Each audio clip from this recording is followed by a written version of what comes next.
अस्सलामुअलैकुम स्टूडेंट्स। आज हम पढ़ेंगे नॉवेल। आपके कोर्स के नॉवेल का नाम है डेविड कॉपरफील्ड। ठीक है, नॉवेल क्या होती है? जो बहुत ज़्यादा लेंथी स्टोरी होती है दैट इज़ कॉल्ड नॉवेल, और स्टोरी छोटी होती है। अब इस डेविड कॉपरफील्ड को किसने लिखा है? Charles Dickens. ठीक है, अब यहाँ पर क्या लिखा है? Charles Dickens is one of the world's most famous writer. ये चार्ल्स डिकन जिसने ये नॉवेल लिखे हैं वो दुनिया के बहुत मशहूर राइटर हैं, और इनकी जो है नॉवेल एक तो इंग्लिश के इम्प्रूवमेंट के लिए पढ़ी जाती है और डिफरेंट ट्रांसलेशन के लिए। अब यहाँ पर चार्ल्स डिकन का इंट्रोडक्शन लिखा हुआ है जिसने ये नॉवेल लिखी है। अब जो चार्ल्स डिकन है वो कहाँ पर पैदा हुए? पोर्ट्समाउथ में, इंग्लैंड के एक शहर, इंग्लैंड की एक जगह है, इंग्लैंड की एक जगह है, वहाँ पर पोर्ट्समाउथ में पैदा हुए। और वो जो है 8 बहन भाई थे, और इनका जो नंबर था वो दूसरा था। और वो छोटी सी एज में, मतलब 12 साल की एज में ही वो फैक्ट्री में काम करने चले गए। अब उन्होंने अपनी ज़िंदगी में खुद ही अप्स एंड डाउन इतनी ज़िंदगी में देखे कि वो इन चीज़ों से बहुत ज़्यादा मुतासिर हुए और ख़ुद ही एक बहुत बड़े राइटर बन गए। चार्ल्स डिकन ने अपनी लाइफ में बहुत ज़्यादा ट्रबल्स देखे। ठीक है, अब ये पूरी इनकी इंट्रोडक्शन है, आप खुद ही पढ़िएगा कि चार्ल्स डिकन के बारे में। ठीक है, now comes towards the page number 5। Page number 5 में जो है डेविड कॉपरफील्ड, जो आपकी जो है नॉवेल का नाम है डेविड कॉपरफील्ड। अब इस पेज में एक समरी दी गई है पूरे चैप्टर्स की।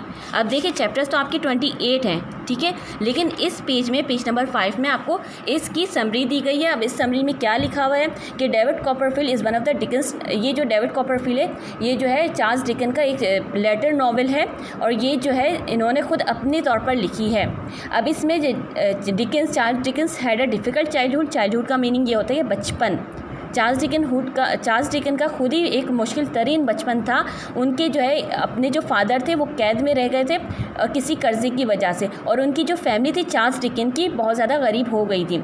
अब इसी तरीके से चार्ल्स डिकन ने अपने नॉवेल में इनके जो नॉवेल का हीरो है डेविड कॉपरफील्ड है, और वो जो है उन्होंने भी इसी तरीके अपने ज़ाती तौर पर जो इनकी ज़िंदगी में गुजरा था उन्होंने अपनी नॉवेल में लिखा, और उस नॉवेल में अपने आप को कहने के बजाय उन्होंने उस नाम को दे दिया चार्ल्स कॉपरफील्ड। अब डेविड कॉपरफील्ड जो है वो बाद में, डेविड कॉपरफील्ड इस नॉवेल के जो हीरो थे वो बाद में उन्होंने भी ऐसे ही बचपन देखा मुश्किल तरीन गुर्बत वाला, और फिर वो बाद में ना न्यूज़ रिपोर्टर काउंट हो गए। फिर इसके बाद उन्होंने स्टोरीज़ लिखी और बहुत ज़्यादा सक्सेसफुल, मतलब बहुत ज़्यादा कामयाब हो गए। फिर इसके बाद डेविड कॉपरफील्ड की जो इस नॉवेल में है ना, इस नॉवेल में डेविड कॉपरफील्ड जो हीरो है इसकी जो शादी है डोरा से हुई। डोरा बहुत ज़्यादा यंग और इनोसेंट औरत थी, और वो जो है बहुत ज़्यादा खुश रहते थे। लेकिन जो है इसमें भी एक ट्विस्ट आया, हर कहानी में एक ट्विस्ट आता है। अब इसमें भी ट्विस्ट आया कि डेविड की शादी डोरा से हुई थी, डोरा जो है इस कहानी में उसकी डेथ हो गई। अब फिर इसके बाद डिकन्स जो है डेविड कॉपरफील्ड वो बहुत ज़्यादा अपसेट हो गए। अब इसमें क्या है, the characters in David Copperfield are very strongly drawn. अब इसमें डेविड कॉपरफील्ड का जो कैरेक्टर है ना वो बहुत ज़्यादा स्ट्रॉन्ग मैन के तौर पर दिखाया गया। अब इसमें जो है इस नॉवेल में जो वेल विशर थे ना मिस्टर मिकाउबर, हर कहानी में एक तो विलन होता है और एक दोस्त होता है। अब इसमें जो अच्छा इंसान है ना डेविड का जो दोस्त बताया गया जिसका नाम है मिस्टर मिकाउबर, ठीक है, और इस कहानी का जो विलन है ना वो है, उसका नाम है उरिया हीप। ठीक है, अब इसमें जो है जब डेविड कॉपरफील्ड के फादर की डेथ हो गई तो इसकी मदर ने जो है दूसरी शादी कर ली। अब दूसरी शादी में जो स्टेप फादर का नाम है वो मिस्टर मर्स्टन है। डेविड के स्टेप फादर का नाम मिस्टर मर्स्टन, और मिस्टर मर्स्टन की जो बहन है वो भी बहुत जालिम थी, और उनकी बहन का नाम है मिस मर्स्टन। ठीक है, अब इनकी एक नौकरानी थी जो इनके साथ बहुत ज़्यादा फेथफुल थी, जिसका नाम है पेगोटी। ठीक है, फेथफुल सर्वेंट थी उनकी पेगोटी, मतलब नौकरानी थी। अब इस तरीके से जो है इसमें इन सब ways these contrast too strong in real life people are usually not all good और ऑल नॉट बैड। अब इसमें ये बताया कि ज़िंदगी में सारे सबके सब बुरे नहीं होते और ना ही सबके सब अच्छे होते हैं। ठीक है, इस कहानी में ये बताया गया है कि कुछ लोग जो है, some people are always in the right place at the right time. हर ज़िंदगी में कुछ लोग ऐसे भी आते हैं जो सही जगह पर सही वक्त पर आ जाते हैं हमारी ज़िंदगी में। ठीक है, अब इस तरीके से बस ये मिस्टर मर्स्टन जो स्टेप फादर था, इसके ज़ालिमाना उनका जो बिहेवियर था डेविड से वो बताया गया है। इसकी जो बहन है फुप्पी होती है डेविड की जिसका नाम है मिस मर्स्टन, उसकी भी जो ज़ालिमाना हरकत है वो बताई गई है। अब नाउ कम्स टुवर्ड्स, ये तो हो गई ब्रीफ समरी, ठीक है, समरी हो गई। नाउ कम्स टुवर्ड्स द, अब यहाँ पर पेज नंबर 6 में आपको कैरेक्टर्स बताए गए हैं। इसमें जो miss David Copperfield hero of the story, page number 6 में आप कैरेक्टर्स पढ़ें कि कौन कौन। मिस बेट्सी ट्रॉटवुड जो है आंटी है, डेविड की आंटी है जो बहुत अच्छी है। मिसेस कॉपरफील्ड तो डेविड कॉपरफील्ड तो फादर का नाम हुआ। अब जो मिसेस कॉपरफील्ड है वो डेविड की मदर हुई। मिसेस MRS का मतलब होता है वाइफ, ठीक है। MRS होता है, इसका मतलब होता है वाइफ। कॉपरफील्ड मतलब कॉपरफील्ड की वाइफ जिसका नाम है क्लारा, डेविड की मदर है। पेगोटी एक नौकरानी है उनकी, हेम पेगोटी जो नौकरानी है उसका भतीजा, ठीक है। अब इस तरीके से आप यहाँ पर पढ़िए। अब जो है मैंने आपसे कहा था ना मिस्टर मर्स्टन जो है मिस्टर एडवर्ड उनका नाम है, मर्स्टन तो सरनेम है, ठीक है। इनका नाम क्या, स्टेप फादर का नाम क्या है, मिस्टर एडवर्ड मर्स्टन। अब यहाँ पर जो है मिस्टर डैन पेगोटी, ठीक है। अब ये पेगोटी के हस्बैंड है, ठीक है। एमिली जो है इसकी बहुत ज़्यादा अच्छी दोस्त थी। अब जो इनकी जो पुप्पी थी उसका नाम है मिस मर्स्टन, के इनका जो पूरा नाम है मर्स्टन तो इसका सरनेम है। इसकी बहन का नाम क्या है, स्टेप फादर की बहन का नाम क्या है, मिस जैन, ठीक है। Now comes towards the chapter number 1। Chapter number 1 में क्या लिखा गया है, आई एम बॉर्न। अब उस दिन की कहानी पे बताई गई जिसमें जो है जिस दिन जो है डेविड कॉपरफील्ड पैदा हुए थे। अब यहाँ पर लिखा हुआ है कि वो जो है रात के आधी रात को ये पैदा हुए थे। जब घड़ी ने जो है मिडनाइट का स्ट्राइक दिया क्लॉक ने, तब उनके रोने की आवाज़ है, इसका मतलब वो डेविड कॉपरफील्ड पैदा हो चुके थे। अब आई वॉज बॉर्न एट ब्लंडरस्टोन। ब्लंडरस्टोन क्या है, एक छोटे घर है, इस घर का नाम है ब्लंडरस्टोन, ठीक है। डेविड जहाँ पैदा हुआ है उस घर का नाम है ब्लंडरस्टोन। वो इंग्लैंड में एक सफॉल्क जगह है, वहाँ पर पैदा हुए, ठीक है। इंग्लैंड में पैदा हुए और वहाँ पर एक जगह सफॉल्क में एक छोटा से घर का नाम है ब्लंडरस्टोन, ठीक है। अब जो है अब इन्होंने कहा कि इनके पैदा होने से 6 महीने पहले ही इनके फादर की डेथ हो गई, डेविड के फादर की डेथ हो गई थी। अब वो इसके लिए बहुत ज़्यादा सॉरी फील करते हैं कि ना इसने अपने फादर को देखा ना फादर ने इसको देखा, ये सिर्फ और सिर्फ कब्रिस्तान जाकर उनकी कब्र को ही देखता था। अब यहाँ पर लिखा है द ओनली रिच पर्सन। अब डेविड की फैमिली में एक ही औरत थी, बहुत अमीर थी इनकी फैमिली में, जो इनकी ग्रेट आंटी भी थी, जिसका नाम है मिस ट्रॉटवुड, ठीक है। इसका भी सरनेम यहाँ पर गिवन है, वैसे इसका नाम है मिस बेट्सी ट्रॉटवुड है, यहाँ पर सिर्फ सरनेम लिखा गया है। जो बहुत अमीर थी और इनका बहुत ज़्यादा ख्याल करती थी। अब वो कहाँ पर रहती थी, दरिया के मतलब दूर, हमारे घर से बहुत दूर रहती थी, जो दरिया के किनारे था। अब मेरी मदर जो है इनको मिस बेट्सी कहा करती थी। मिस ट्रॉटवुड को मेरी मदर जो है डेविड की जो मदर थी उनको मिस बेट्सी कहा करती थी और जो है उनसे बहुत ज़्यादा खौफज़दा थी। और वो जो है मिस ट्रॉटवुड जो है इनसे ज़्यादा खुश नहीं थी, क्योंकि उनकी जो है फादर है ना, डेविड के जो फादर थे उसकी मदर से दुगना एज में थे, डबल एज में थे। फिर जब ही उनकी जो है डेथ हो गई जल्दी, my mother was double my mother's age when he married. जब उनकी शादी हुई फादर की तो इनकी जो मदर थी बहुत छोटी थी और इनके जो फादर थे बूढ़े थे, मतलब बहुत बड़ी एज के थे। His health was not good. उस ज़माने में उस वक्त जो उनकी हेल्थ भी अच्छी नहीं थी। He died a year after father's. उसी साल जो है थोड़े वक्त के बाद ही फादर की डेथ हो गई, क्योंकि वो बड़े थे। आई साहब मैंने आपसे कहा कि 6 months before I came into the world, जब मैं दुनिया में आया इससे के 6 महीने पहले ही वो उनके फादर की डेथ हो गई, ठीक है। अब यहाँ पर क्या लिखा हुआ है, अब वो फ्राइडे का दिन था जब मैं पैदा हुआ और मेरी मदर जो बहुत ज़्यादा डिप्रेस थी, एक दिन बैठी हुई थी, कहा था कि मैं जब ये दुनिया में ये बेबी आएगा तो इसका कौन ख्याल रखा था, इसकी वजह से वो बहुत ज़्यादा डिप्रेस थी।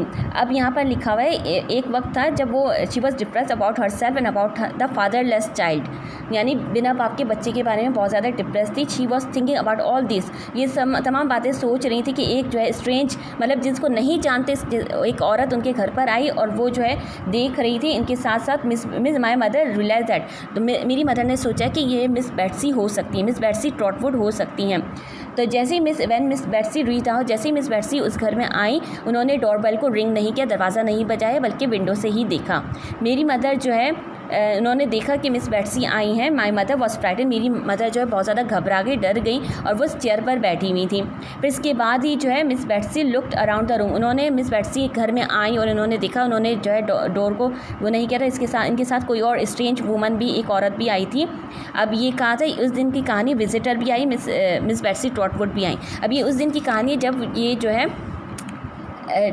है होने वाले थे, मिस्टर डेविड पैदा होने वाले थे। My mother did not look unusually young, मेरी मदर जो है बहुत ज़्यादा परेशान थी, क्योंकि जो अपनी एज से बहुत ज़्यादा बड़ी लग रही थी, क्योंकि परेशानी की वजह से। और उनको किसी ने कहा कि वो चाइल्डिश वीडो, एक छोटी बच्ची सी बेवा औरत है और जल्दी से छोटी एज में ये मदर बन जाएंगी। She taught miss Betsy had gently touch her year, ये सोचा था कि मिस बेट्सी ने उनको बहुत प्यार से उनके बालों को हाथ लगाया। जब उन्होंने देखा Miss Betsy hands were on her knees, उनके जो मिस बेट्सी उनके पास आकर बैठ गई और उनके जो है घुटनों पर हाथ लगाया और वो उनकी फायर को देख रही थी। बस ये बेट्सी की कहानी है। जब वो मिस बेट्सी ट्रॉटवुड और एक स्ट्रेंज वूमन उनके घर पर आई, तो ये कहानी है कि वो क्या कर रही थी, ठीक है। अब ये जो आप लोग जो है ये पूरा जो है यहाँ तक खुद ही पढ़िएगा, इसमें ये बताएगा कि किस तरीके तरीके से जो उस दिन की कहानी बताई जब जो है मिस्टर डेविड कॉपरफील्ड जो है पैदा हुए, ठीक है। अब देयर वाज अ साइलेंस पैगोटी, एक बहुत ज़्यादा सन्नाटा छा गया जब पैगोटी जो एक नौकरानी थी उनके साथ चाय लेकर आई और उन्होंने कहा कि मेरी मदर जो है, उनकी जो मदर है जो है मिसेस कॉपरफील्ड, मतलब डेविड की जो माँ है वो बहुत ज़्यादा बीमार लग रही थी और वो she took her upstairs to her room, वो उनको पैगोटी जो है रूम में ले गई। इसी टाइम जो है पैगोटी का जो है भतीजा आ गया, हैम पैगोटी, डॉक्टर को लेकर आ गया। फिर इसके बाद जो है डेविड कॉपरफील्ड पैदा हुए इन पेज नंबर 13। अब ये आप जो है इंट्रोडक्शन, चार्ल्स डिकेंस की इंट्रोडक्शन, ये ब्रीफ स्टोरी जो है ब्रीफ समरी दी गई है पेज नंबर 5 में, ये पढ़िएगा। और जो है आई एम बॉर्न, जब वो उस दिन की कहानी पेश की गई है जब डेविड कॉपरफील्ड पैदा हुए थे कि उनकी मदर जो है कितना परेशान थी और सब कुछ, बिना बाप के ये बच्चा जो है जिनके फादर की डेथ हो गई, इसके पैदा होने से पहले ये सारी बातें कहानी बताई गई है। अब पेज नंबर 13 तक आप खुद ही पढ़िए। इसमें जो है सेंटेंस स्ट्रक्चर का और विकेबलरी वर्ड्स अगर समझ में ना आए, विकेबलरी वर्ड्स मतलब डिफ़िकल्ट वर्ड्स समझ में ना आए तो लास्ट में जो है ग्लॉसरी दी गई है, यहाँ पर हाईलाइटेड वर्ड्स है ना, लास्ट में आप ग्लॉसरी दी गई है, इसमें आपको एक्सप्लेनेशन के साथ ये words are given in the glossary, ठीक है। अब आपको विकेबलरी वर्ड्स की तो परेशानी ख़त्म हुई, अब आप जो है खुद ही सेंटेंस स्ट्रक्चर को समझें, ठीक है। खुद ही एक एक लाइन को अच्छे से पढ़े से तो आपकी इंग्लिश में इम्प्रूवमेंट होगी। नाउ अब comes towards the written work. अब रिटन वर्क की तरफ चलते हैं। अब रिटन वर्क तो अब आप लोगों को पता ही है ना कि नॉवेल का जो है पोर्शन बनाना इस तरीके से, अब जो है चैप्टर नंबर 1 लिखना है, टाइटल पेज बनाना है। नाउ कम्स टुवर्ड्स द, अब चैप्टर एक्सरसाइज ए। अब एक्सरसाइज ए में क्या लिखा है क्वेश्चन, अब आपको ना एक्सरसाइज तो बुक के अंदर ही करनी है, no need to copy down the exercise in your copy. अब इसमें से क्वेश्चन आंसर्स लिखें। अब यहाँ पर लिखा है ना, right short answers in this chapter David Copperfield tells the story of the day he was born. इस स्टोरी में कॉपरफील्ड उस दिन की कहानी सुनाते जब वो पैदा हुए थे, he was born. How do you think he knows what happen on day. अब आप क्या सोचते हैं कि उस दिन क्या हुआ था, ठीक है। अब उस दिन की कहानी बता रहे हैं ना जिस दिन वो पैदा हुए थे। अब ये इसका आंसर आपको मिलेगा, इसका आंसर आपको यहाँ से मिलेगा पेज नंबर 10 में, पेज नंबर 10 में दिस वॉज हाउ थिंग्स, ठीक है।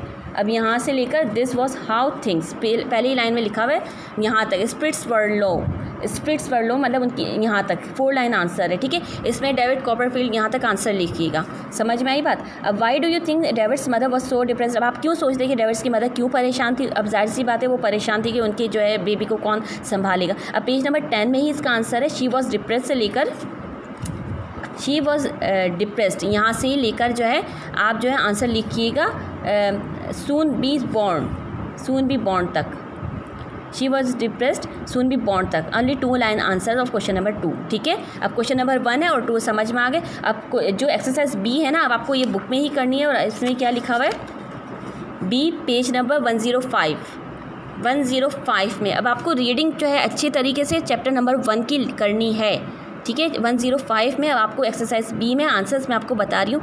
पहले में आएगा स्ट्राइक, आंसर उसी पहले में होगा cry. 2 answers are given here, strike और क्राई। सेकंड का आंसर है my mother called my great aunt my first name Miss Betsey. उनके फर्स्ट नेम से ही पुकारती थी मेरी मदर। इसका नाम था ना ट्रॉटवुड, मिस बेट्सी ट्रॉटवुड, लेकिन मेरी मदर जो उनको फर्स्ट नेम से ही पुकारती थी, कॉल्ड।